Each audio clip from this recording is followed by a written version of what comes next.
Now, how about them damn Celtics? And we are back with another episode of How About Them Celtics. Sam and I are here recording Wednesday, May 14th, after the Celtics Game 5 win without Jason Tatum over the New York Knicks to extend the series, send it back to Madison Square Garden.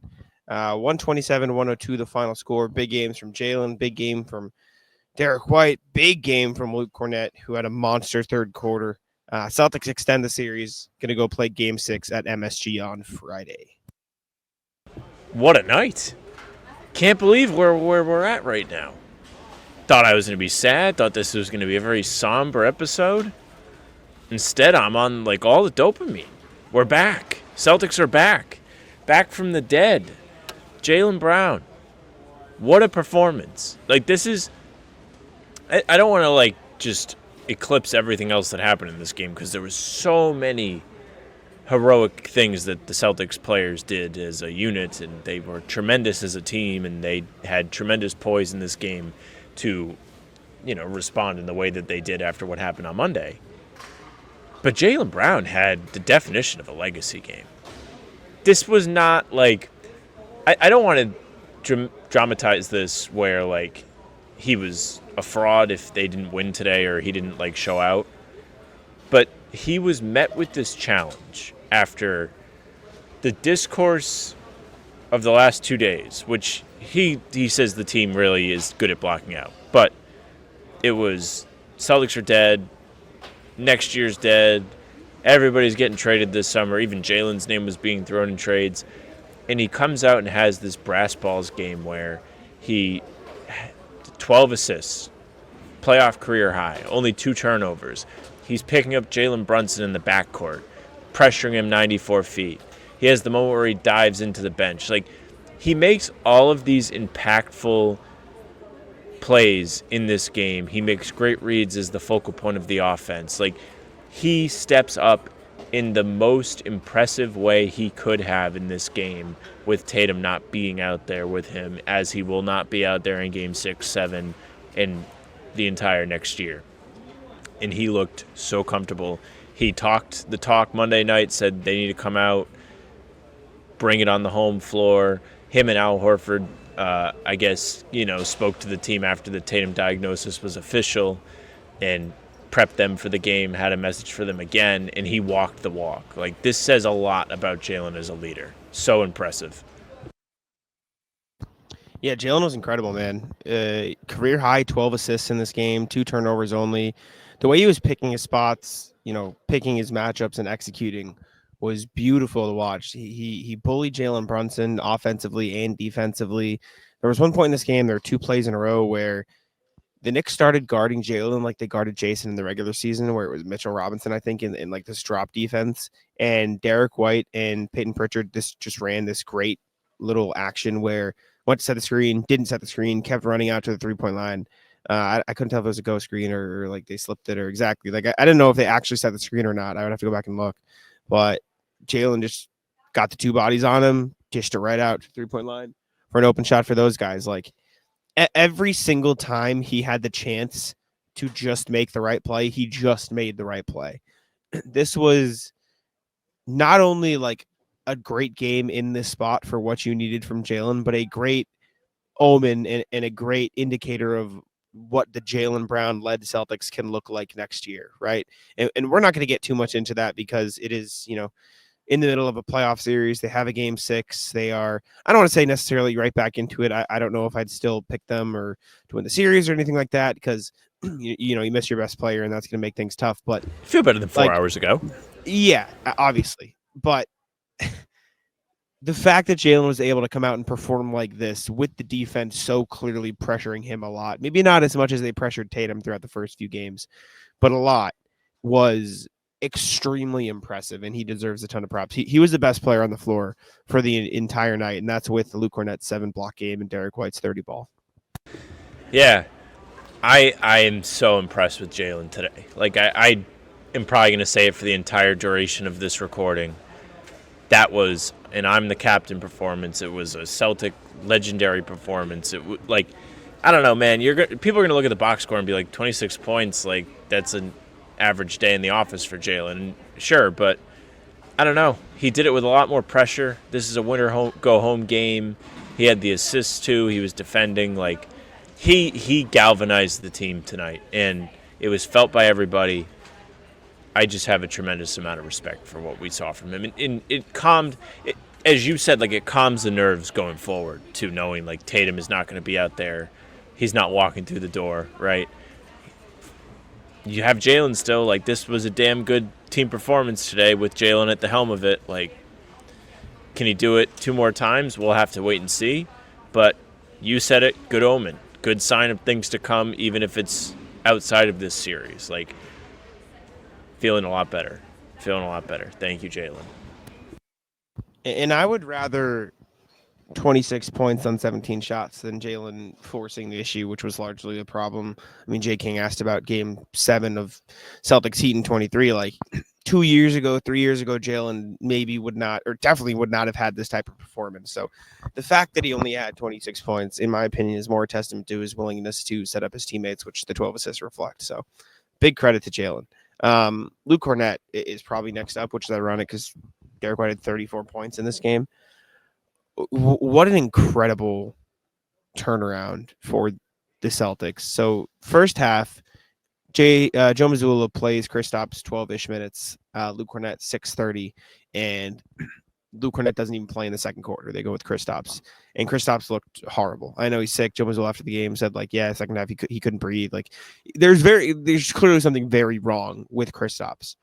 But then the solution is don't play him because he was wholly ineffective. There were 2 possessions in a row where he couldn't box out Mitchell Robinson. So Luke Kornet went from contesting a floater on one side of the rim and going to have to box out Mitchell Robinson on the other side of the rim. Like he was just giving up possession after possession because he had 1 rebound in this game.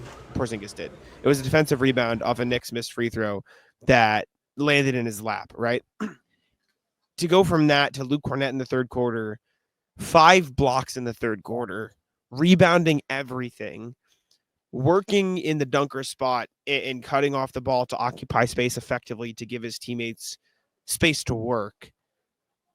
It was truly like a mouth agape. Oh my God, what is happening? Quarter and second half in total for for Luke Kornet, because in the fourth quarter, he blocked a Josh Hart corner 3 and started barking at the crowd. Like it was incredible. He abandoned the Kornet contest from years old and has started, rapidly contesting 3-point shots at the same time as he's able to help over to the paint to get these ridiculous, thunderous blocks off the ball. Like, he was the best defender on the floor tonight and saved the Celtics season with his third quarter performance. Jaylen was incredible. Derrick White was incredible. What Luke Kornet did in that third quarter spearheaded this win, and it was unbelievable to watch. Yeah, Luke was maybe best game of his career in this game, right? So he played the entire third quarter. And he sat out to start the fourth, which I had forgotten about. I just went and looked because I was about to say he played like the almost entire second half, which is still true. He only sat a couple minutes to start it. And he didn't get tired. Like, I was sitting next to Dan from Clutch Points, and I was like, man, like, Kornet's been out there working his ass off, and now Mitchell Robinson's coming in. Like, it feels like it's bad timing for this.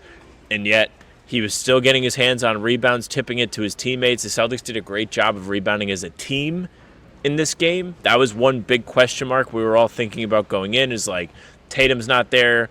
How are they going to make up for his 14-ish rebounds that he's ripping down? They did a great job, and Kornet was a big part of that, boxing out, keeping Robinson off the... By the way, I guess they just traded Mitchell Robinson's ability to rebound for his free throw shooting, because all of a sudden he made 6 of 6, I think, tonight. That was the shocker of the evening. But Robinson had what? 13 rebounds still, so he was still effective.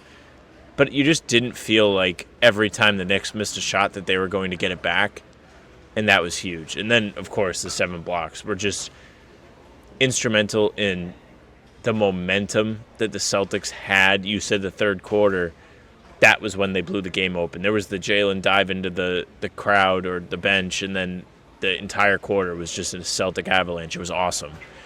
And they set the tone defensively.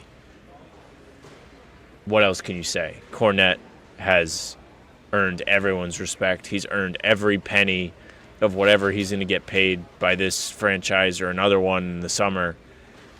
Good for him. Happy for him. Yeah. Shout out Kornet and shout out Game Time, which is the best place for all your ticketing needs this baseball, basketball, whatever season you're looking for. Let me share my screen so I can show you exactly what Game Time has to offer. Let's check out Fenway Park. It's been a minute since we have. Braves are coming to town very soon. This Friday, actually, which maybe I'll be watching the Celtics. But still, right here, you can see zone deals, which is a great place to start. You can pick a zone you would like to sit in. Game Time will assign you a seat, but you will pay a lower rate because you didn't pick your exact seat, but you pick the zone. Right here, this highlighted, this is the super deal, which Game Time views as the best deal, the best bang for your buck, best value for the seats you are getting. There's also fire emblems in the stadium that show you the cheapest deal available. You can toggle on and off the feature so you can see all hidden fees. So there are no hidden fees, I should say. You can see all the fees you would be paying before you get to checkout, so you know exactly the price. Plus, you can see the exact view from your seat. That's my favorite part. Pick exactly where you would like to sit, and you can see exactly what you're going to see. So there's no surprises when you get to the venue. And I say venue because it's not just sports.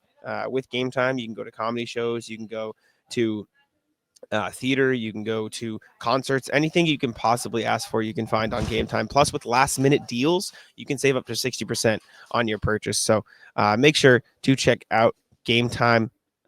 Take the guesswork out of buying tickets with Game Time. Download the Game Time app, create an account, and use code CLNS for $20 off your first purchase. Terms apply. Again, create an account and redeem code CLNS for $20 off. Download the Game Time app today. Last minute tickets, lowest price guaranteed. Back to Kornet. You mentioned it. Luke Kornet made millions of dollars in that third quarter. Like genuinely added millions to the number he is going to get paid. Paid the mortgage this summer. He paid the mortgage. Bet your ass he did. Like, it's hard to describe exactly the impact and like how he went about it. Luke Kornet's off-ball positioning on offense and defense is one of the most underrated skills in the NBA. Like, his ability to know when is the best time to help over on drives to get blocks without giving up his man and, hedging over, inching over late enough or soon enough to where he can still close out if the kick out goes there because he's guarding Josh Hart and he doesn't want to give him an open three, but he knows he can live with a little bit. And then offensively, just his work in the dunker spot, his affinity for finding open space. It sounds so simple. It sounds so like obviously. It is not a skill every player in the NBA has. It is not easy. You see so many bigs just sort of fumble their way through the lane, not really know where they're going, not be able to make a short roll pass. And Luke Kornet is just like not just good at all those things, but unbelievable at all those things.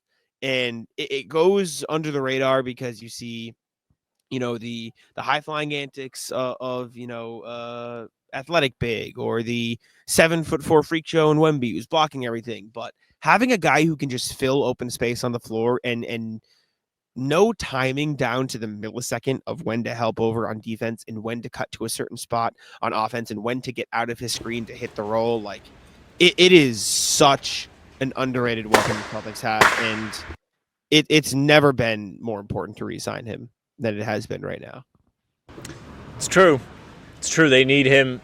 He was really instrumental in keeping Brunson quiet in the second half, too.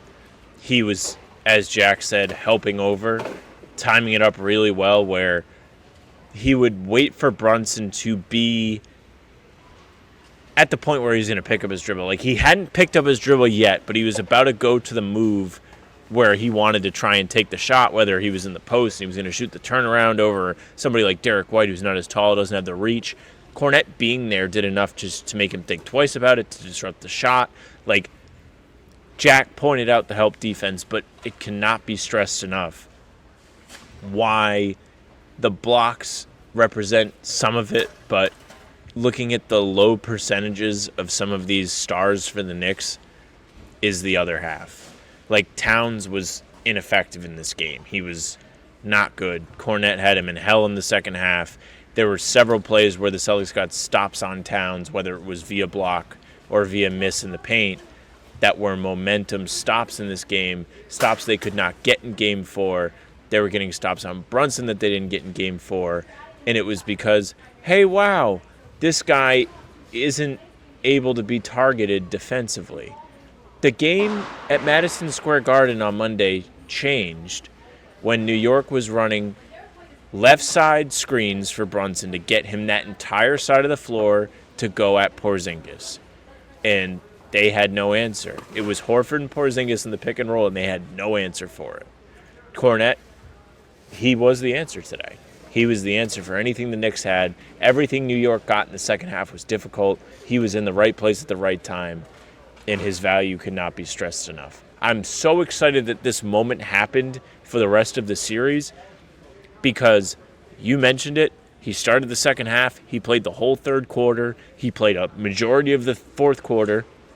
Porzingis did not play a minute in the second half. There were momentum plays, but the difference in this game really changed when that man was not out there. I hate to say it. I like Kristaps. I think he's had really good moments with the Celtics. He's had really good stretches with the Celtics, but in his current form, he is not good. He's not helping the team. He was really bad in the first half. He cannot do anything offensively. He's giving them nothing. He's missing free throws. He had the one rebound that you said that was his only stat. Was one. He actually had a block, but that's it. They need somebody like we are at the point with Porzingis where it's a valid conversation. You're gonna hate this for us to sit here and be like, what if they played Nemi? Like what if they needed somebody to eat minutes for 2 or 3 minutes while Kornet and Horford who's 38, Kornet who's not used to playing time this substantial, get a break? You're just saying no. Everything that Kristaps Porzingis is doing wrong in this series is what Neemias Queta does wrong in his entire career. He doesn't know how to space the floor. He fumbles his way through the lane. He can't finish around the basket and somehow like loses random rebounds. Like I don't think that's the solution. I'd rather just go small ball with Torrey Craig or stagger the Al Horford. I'd rather play Porzingis for 10 minutes and, pray on a miracle than play Nemi. I think Nemi's unplayable. Then again, you said, he is not helping the Celtics. He's not helping the Celtics. He's hurting the Celtics. Porzingis is. Like he is actively hurting the Celtics' chances of winning basketball games with him on the floor right now. And listen, it's not completely his fault. Obviously, it's largely not his fault. He is so clearly sick. Joe Mazzulla, like I said, so he couldn't breathe after the game. But then, sorry, not to turn this into a negative because it's a good win, everything, blah blah blah. It's on Joe. Bench him. Like it's an unacceptable coaching decision. Like the fact that Kristaps Porzingis had been playing over Luke Kornet up to this point in the series for this long is fucking horrendous. I mean, it could be the series. Like, do you see what just happened in the third quarter? Do you see how much better Luke Kornet is? I wrote this piece after game 2, maybe 1. Like, I don't understand why they keep going back to Porzingis. Is it a loyalty thing? Is it like we want to trust our guy? We don't want to probably a little bit. Like, it's bad. It's like. I love Joe. I am not going to sit here and say they should fire Joe because of this. I think that's ridiculous. Everything it happens. It's been 3 years. He is very clearly a phenomenal head coach. This decision is inexplainable, inexcusable. I don't get it at all. I think it's silly. I don't fully get it. We'll never get an actual answer on it because he'll just sit there and say, this is why, this is why, this is why. It is so painfully clear that Kristaps Porzingis should not be playing more than 10 minutes a night to fill the gaps when Al Horford and Luke Kornet need a rest. And that is it. I mean, you have to wonder if, this was enough to cement that rotation decision. Like, are we even going to see him in Game 6? Here's what I'll say about Nemi, and I'm not trying to combat you. I think your points are valid. Nemi's very raw at times, very undisciplined. Nemi did play a very good game against the Knicks in New York on the day that Kristaps was supposed to play and then was sick beforehand. And then he was a late scratch, so they just needed somebody to eat the minutes. He had 8 and 11. He did a really good job defending Towns. There were good things he brought in that game. That game was not a playoff game. It was not the kind of thing where the opposing coach is looking to dissect your defense every single time down the floor. The lights were not as bright. But if he ended up trotting up to the scorer's table on Friday, I would not go into a panic attack. I would be like, let's watch for a minute. That game where Nemi played well was also double bigs versus double bigs. So it was Achua and Towns versus Nemi and Luke largely. So it was one less floor spacer on the court. It was one less decision Nemi had to make before helping over, one less like spot he would have to be in. Listen, man, I bet a lot of money we don't see Nemi in the series. Like, if you want to talk about Joe's playoff decisions being defined by trust, don't think there's a lot of it there. If you want to talk about what you just mentioned, I don't know, 5-10 minutes ago, about how game 4 was, frameworked by Kristaps getting dragged out to the perimeter and bullied for 20 minutes. That's exactly what would happen with Nemi on the court. Sure. It is. Listen, I get it. If you're throwing shit at a wall, you just won this way with Kristaps giving you the 10 minutes he needed to give them a breather. Torrey Craig played 2 minutes to foul Mitchell Robinson.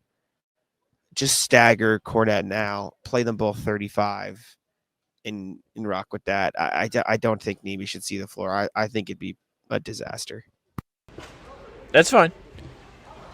For what it's worth, the Knicks have run double bigs at times. In this series. They have. I understand. Like, I'm not saying you're crazy. I feel bad. He's just bad. He's just bad. He's just not good. He's not good. He's like, bad. I think there's like 25% reason to give him an opportunity. I'm not saying like that's the key. It could work. I don't know. But Porzingis, every time he comes in, I'm like, is this the day? I tweeted it. I said it to you guys upstairs. Like, the Porzingis continued playing in hopes that he's going to like give you a spark is like playing the 10-leg parlay to hope you break even after losing a ton of money gambling. Like, it seems like the dream is dead with Porzingis. Yeah, my dream with Nemi died like 4 months ago. I get it. No, I get it. Listen, like, is there a world where Nemi can come in and give you like 2 possessions of a big rebound and a block? Like, sure, but you're at that point. You're in full desperation mode, and you're down 20 at halftime, and your season's on the line. And if that's the point you get to, then Jesus fucking Christ, pack it up, go home. Like, I just don't see it. I get it, I understand it. I don't feel it. Anyways, Derrick White. Go ahead. No. Quickly before I continue, CLNS Media. If you're listening to this podcast, you are listening on the How About Them Celtics YouTube channel or on the How About Them Celtics audio platforms, i.e. Spotify, Apple, anything like that. So make sure to hit the subscribe button, turn the notification bell on and the alert bell on your podcasting app so you never miss an episode. You'll get full episodes on your podcasting feeds every Sunday, Tuesday, Thursday, even in the off season, and every single day when there is a game the night before. On top of that, 5 a.m. every single morning in your YouTube inbox. Again, turn the notification bell on so you always know when the new one is out. On top of that, jump on over to the CLNS Media YouTube channel. Subscribe there. You'll get all of the locker room press conferences. You get all the podium press conferences, everything that every Celtics player who spoke after the game said. You can see it there. Plus, you'll get the Garden Report, which is live right now over there as I'm recording. Every post game, you'll see them there. On top of that, a bunch of great podcasts like First to the Floor. You got Boston, the A-List, everything you want, Dome Theory.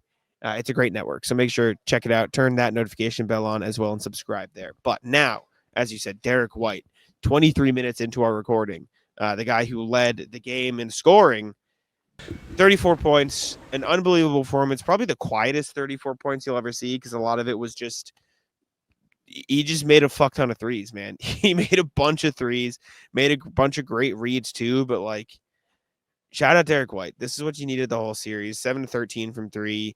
Got himself to the free throw line for 11 attempts. He was aggressive in the right spots, got fouled on a 3 once. Second best plus minus on the team at a plus 26 behind Jaylen's plus 28. He had 3 blocks, which is just the most Derrick White thing you'll see. Him, Jaylen, Kornet said, I'm not fucking leaving, man. Shout out. Derrick had just another tone-setting performance like he did in Game 4. Just flamethrower. He's a flamethrower. He hasn't. I mean, he's had cold stretches, I think it was either you or Bobby I was talking to in the press room about Derrick and the way he shot the ball. He has gone red hot, cold, red hot today. He had massive stretches. He hit all the momentum threes, and that's what they needed.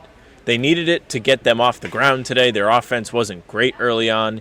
He had the majority of their first half of the first quarter points, and then he had big makes in transition in the third quarter. Shout out to him. He played both ends of the floor. He did a good job of blocking shots. He was a good help defender at times too. And, without his scoring, there's no way that they win this game. Not at all.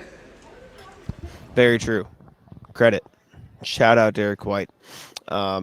Huge Pritchard. Game.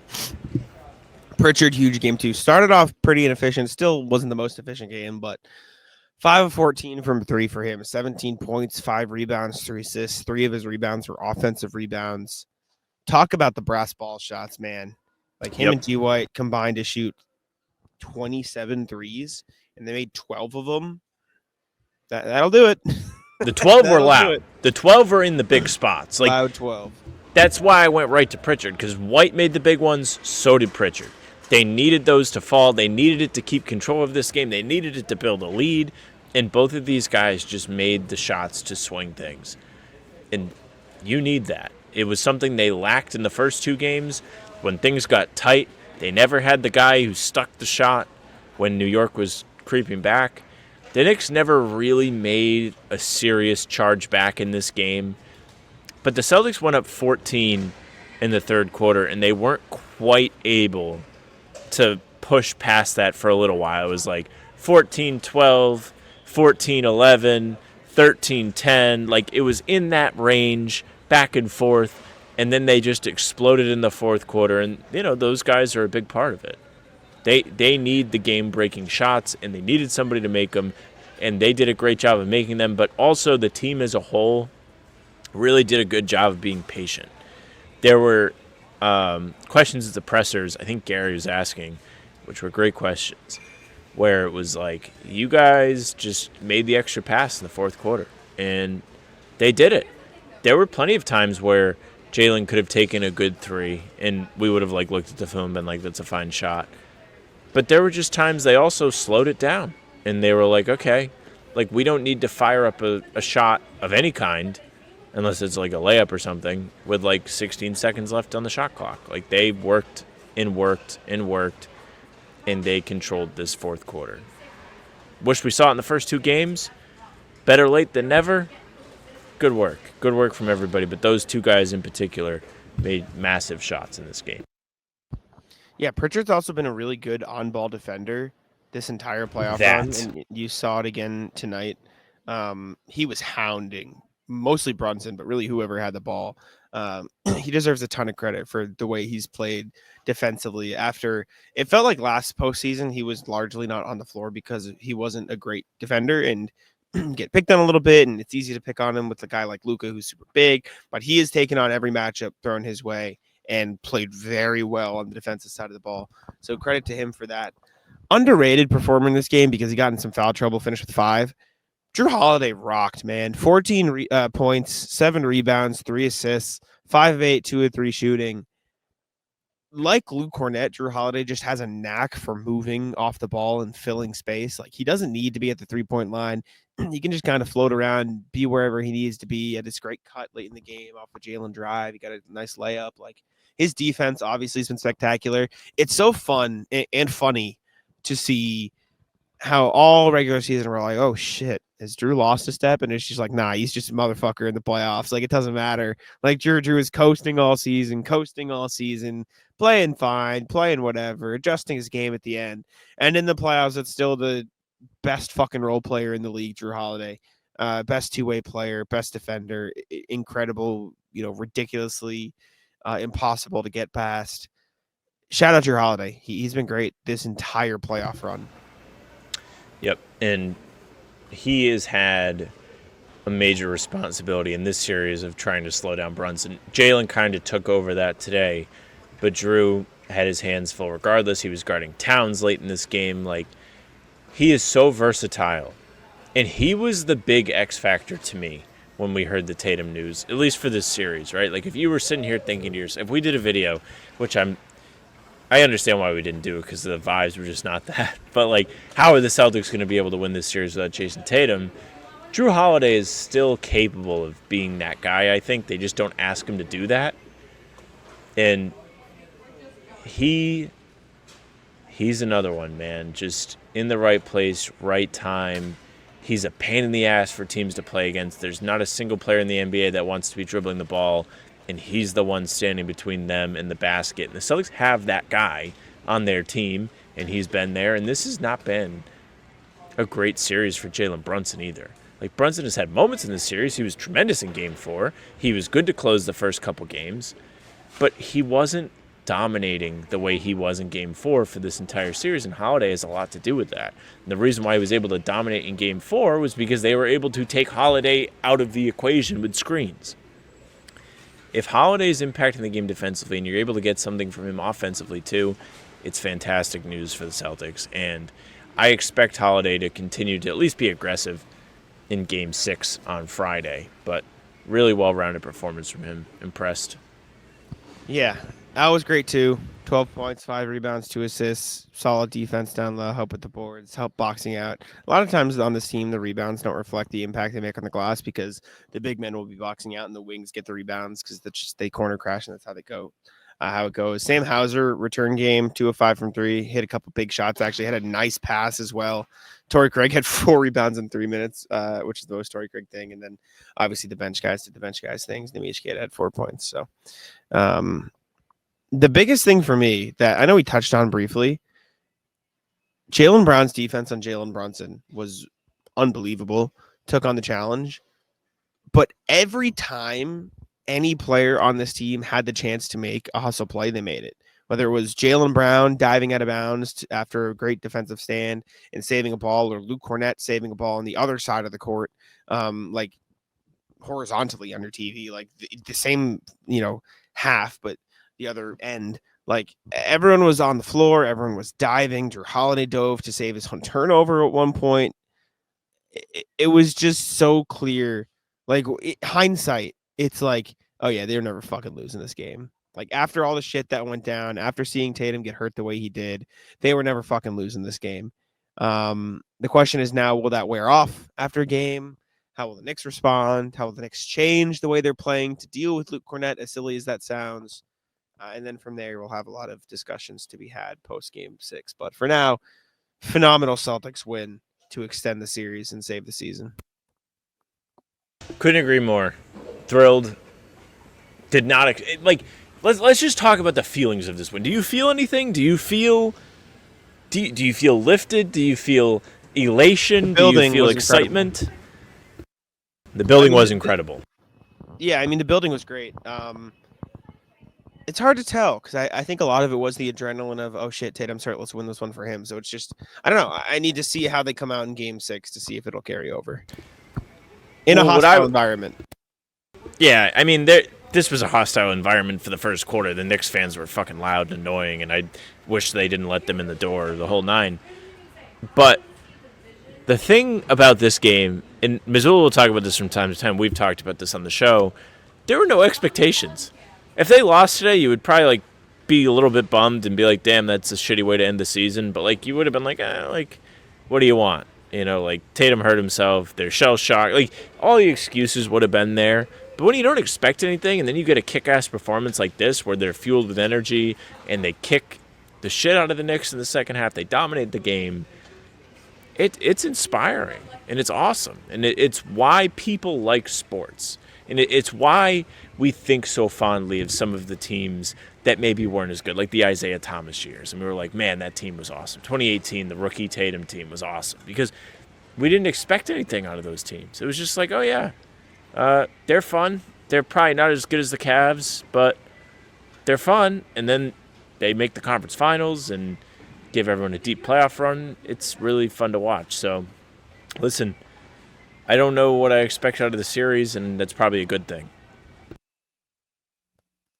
Yeah, expectations are the thief of joy. Now the Celtics are playing without relative expectations. It's tough. It's unfortunate. Obviously, it's not what you want to happen. It's not the choice you should have or should want, but it is where they're at now. And as Joe Mazzulla said so aptly after the game, you don't choose the tests you take, you choose how you respond to them. And that's Pretty what cool they'll do quote. now. And we'll see what happens. He also said, we came in here tonight knowing we had to win one game, and now we have to win one game. And so they are taking it one game at a time. Tonight showed it. We'll see what happens on Friday. But appreciate y'all for tuning in. Make sure to leave a like, subscribe to How About Them Celtics. Again, here every day on the YouTube, so check it out, 5 a.m. every day. I'll let Sam take it out. Yeah, thank you very much for listening and watching. Make sure you leave a like, comment, subscribe. Tell us how you're feeling after Game 5. I'm sure it's better than you were feeling on Monday. You can subscribe to the channel. We're here every single day. Full pods drop Tuesday, Thursday, Sunday. Game recaps are up the morning after each game. Other videos are on the channel in between to keep you up to date with all things Celtics. You can find the two of us streaming pregame live for a half hour before tip-off. It's a lot of fun. Come hang out, get ready for the games. You can also find us on Spotify and Apple. All pods and recaps are up there, so if you just want those, go ahead and follow. They will go right into your feed. Leave a 5-star review. We'd appreciate that very, very much. You can email us, hbtcpod@gmail.com. We're reading your emails every time we do a full podcast, so get them in. Let us know how you're feeling. hbtcpod@gmail.com. Our socials are at How About Them C's for Twitter, Instagram, and TikTok. Facebook's the name of the podcast. All streams are there. They're on YouTube. They're on Twitter. Jack's Twitter is JacksMonNBA. Mine's at Sam LaFrance NBA. That's it for us. Bye. Check, check,